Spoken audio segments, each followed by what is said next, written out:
بسم اللہ الرحمن الرحیم الحمد للہ رب العالمین والصلاة والسلام علی رسولہ الکریم واہل بیتہ الطیبین الطاہرین اللہم صل علی محمد وآل محمد وعجل فرجہم۔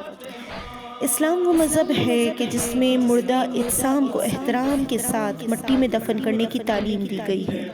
یہ طریقہ کہ انسان کے مرنے کے بعد اس کے جسم کو مٹی کے سپرد کیا جائے، اس کو قرآن میں بھی بیان کیا گیا ہے۔ ہم دیکھتے ہیں عزیزان کی قرآن مجید میں سورہ مائدہ میں اس بات کی طرف اشارہ کیا گیا ہے کہ جب قابیل نے جناب حابیل کو شہید کر دیا اور خسارہ والوں میں شامل ہو گیا تو پروردگار عالم نے ایک کوے کے ذریعے یہ تعلیم دی کہ کس طرح وہ اپنے بھائی کے لاشے کو زمین پہ دفن کرے۔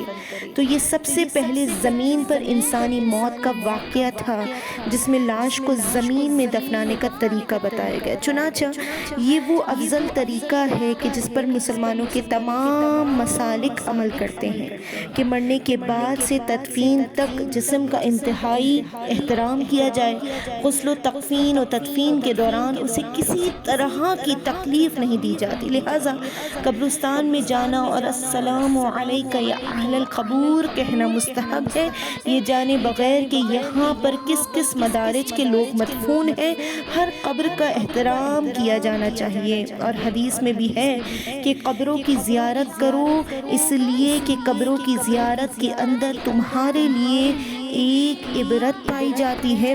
قبر کی زیارت کرنا شرعاً جائز ہے، بلکہ رسول اللہ صلی اللہ علیہ وآلہ وسلم کی سنت ہے کہ رسول اللہ صلی اللہ علیہ وآلہ وسلم ہر سال شہدائے احد کی قبروں پر تشریف لے جاتے اور فرماتے تھے تم پر سلامتی ہو، اس لیے کہ تم نے صبر کیا، بس آخرت کا گھر کیا ہی اچھا ہے۔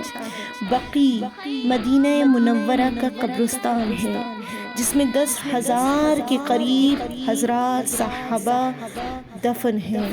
اس قبرستان میں رسول اللہ صلی اللہ علیہ وآلہ وسلم کے زمانے سے ہی میتوں کو دفن کیا جاتا تھا، اور رسول اللہ صلی اللہ علیہ وآلہ وسلم ان جنازوں پر شرکت کیا کرتے تھے، اور جو اپنے اعمال اور ایمان کے اعتبار سے جو جتنا خدا کے نزدیک ہوتا تھا اس پر رسول اللہ صلی اللہ علیہ وآلہ وسلم ایک خاص نشانی بنا دیتے تھے تاکہ لوگ جانیں کہ اس کا رتبہ دنیا اور آخرت میں کیا ہے۔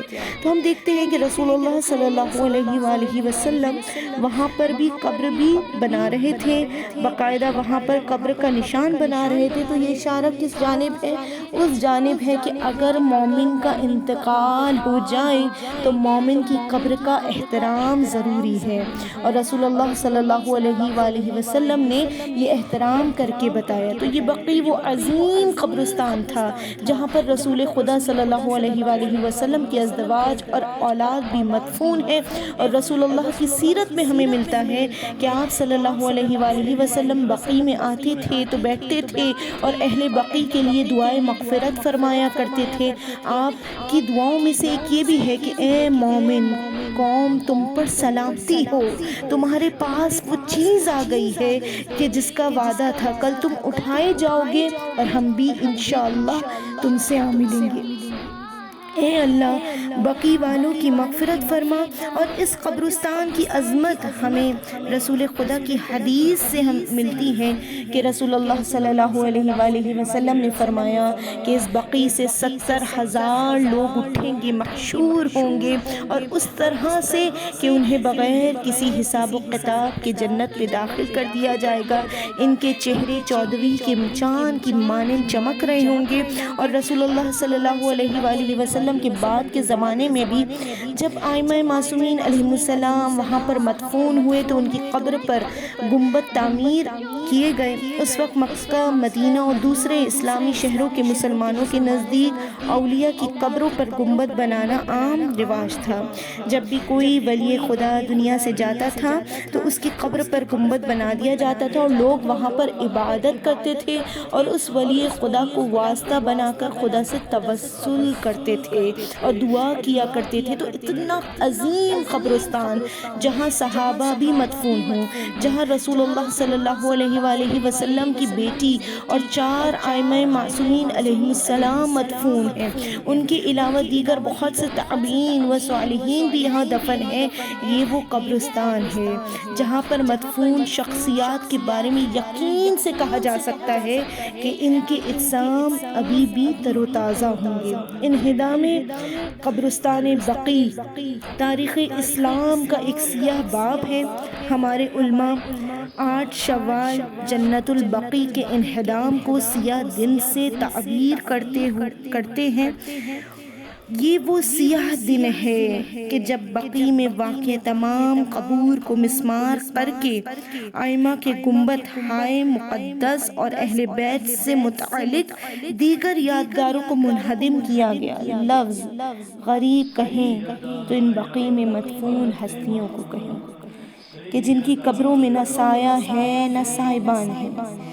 یہ کیسے مسلمان تھے جنہوں نے ان قبرستانوں پر بلڈوزر دوڑائے جہاں رسول کے اہل بیت اطہار، امہات المؤمنین، صحابہ کرام، تابعین، شہداء، صدیقین، صالحین صدیوں سے آرام فرما رہے ہیں۔ وہ کیسے ہاتھ تھے جنہوں نے کدالے، پھاوڑے، بیلچے ان معصوم قبروں پر چلائے جو کسی سے کچھ نہیں مانگ رہے تھے، صرف عزت و تکریم کے حقدار تھے۔ تو ہر مسلمان کی ذمہ داری ہے کہ مظلوم کے حق میں ظالم کے خلاف آواز اٹھائیں، اور سب سے مظلوم شخصیت جنت البقیع میں وہ ہستی ہے جس کے مقابلے میں کوئی نہیں، جس کا رسول استقبال کرتے تھے، ہاتھ چھوتے تھے، اپنی جگہ میں بچھاتے تھے۔ آج اس دختر رسول کی قبر ٹوٹی ہوئی پسلیوں کی طرح شکستہ ہے۔ اس سانحہ سے گنبد خضرا ہے پرملال، لخت دل رسول کی تربت ہے خستہ حال۔ جس کی نگاہ میں بنت نبی کی حیا نہ ہو، اس قوم کا نوشتہ تقدیر ہے زوال۔ کتنے افسوس کا مقام ہے کہ موجودہ سعودیہ عرب اور سعودیہ حکومت اہل مغرب کی خوشنودی کے لیے پورے ملک میں سینما گھر کی تعمیر کرنے کی اجازت دے رہی ہے، لیکن بقیع کی رونقیں بحال کرنے پر آمادہ نہیں۔ اور جب تک عزیزان جنت البقیع کی تعمیر نہیں ہوگی، ظلم و بربریت جاری رہے گی۔ لہٰذا ہم حکومت وقت اور تمام مسلمانوں سے گزارش کرتے ہیں کہ جنت البقیع کو دوبارہ تعمیر کروانے میں کردار ادا کریں۔ والسلام علیکم ورحمۃ اللہ وبرکاتہ۔